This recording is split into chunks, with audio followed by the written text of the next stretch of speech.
She called me selfish. And for a moment, just a moment, I believed her.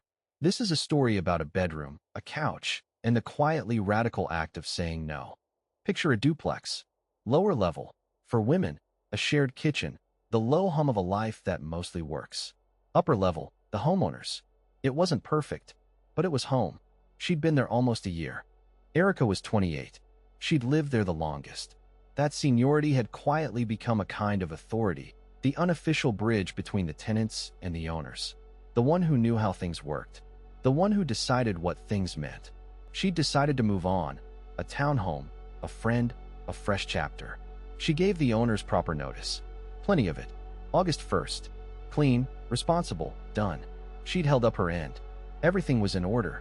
Or so she thought. Mid-June, Erica came with a request. A recent grad, someone the owners knew, had landed a job in the city. She needed the room. Could she move out mid-July instead? She looked into it. It worked. She said yes. Just like that. She had moved her entire timeline. 2 weeks earlier. For someone she'd never met. She thought, that's the end of it. She thought, we're good. She allowed herself to feel good about it. That was her first mistake. But what happened next changed everything. Let's stop here for a second. She already moved her move-out date up 2 full weeks. For a stranger. Unprompted. No argument. Just yes. And somehow, that still wasn't enough. Somehow, she was still the problem. End of June. Erica came back. The new girl was coming down early, to settle in before her job started. And that meant, according to Erica, that the room needed to be vacated. Immediately. Not mid-July. Now, the plan, as presented, move all her belongings into the dining room. Sleep on the living room couch. For 2 weeks. While still paying rent. So that a stranger could have her bedroom. This was presented as a solution. Naturally. Here's what she kept coming back to. No one asked her. Someone decided the new girl would arrive early. Someone decided she would move. She wasn't consulted. She was informed.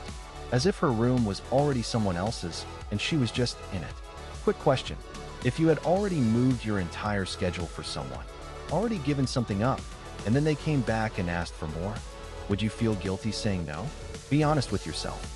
I thought about it. I genuinely did. And then I said, no, I'll move out mid-July. As we agreed. No raised voice. No ultimatum. Just no. Sometimes the quietest word is the hardest one to say. That's when Erica said it. Selfish. That the new girl was wasting her time. That we look out for each other. And here's what I hate admitting. Even though I knew I was right, the word landed in my chest like a stone. Selfish.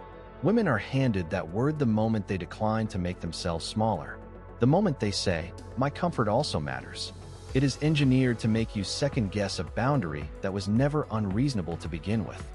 I told Erica, sharing a room is different from being completely displaced. And more importantly, someone should have asked me before telling the new girl she could come early. I was the last to know about a plan that depended entirely on me. And then, the part that still makes me laugh in a hollow kind of way. The new girl came down early anyway. And she slept on the couch. In Erica's bedroom. Naturally. The crisis that required my bedroom, my couch, my dining room floor, resolved without any of that. Without me vacating. Without me disappearing. Without me shrinking on someone else's schedule. I was right. The facts proved it.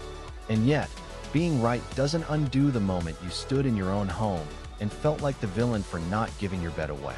The truth came too late to stop the sting. Erica said she was inconvenienced by having someone sleep on her couch. And I understand that. But notice, Erica's inconvenience was worth preventing. Mine, sleeping on a couch in a home I was paying for, was just expected. This isn't really about a bedroom.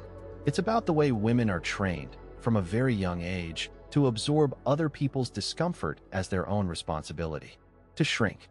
To say yes before they've even thought about the cost. Even knowing how it resolved. Even knowing I was right.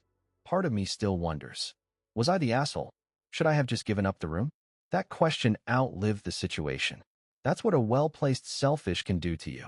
But what happened next changed everything. She wasn't refusing to help. She had already helped. 2 weeks of help.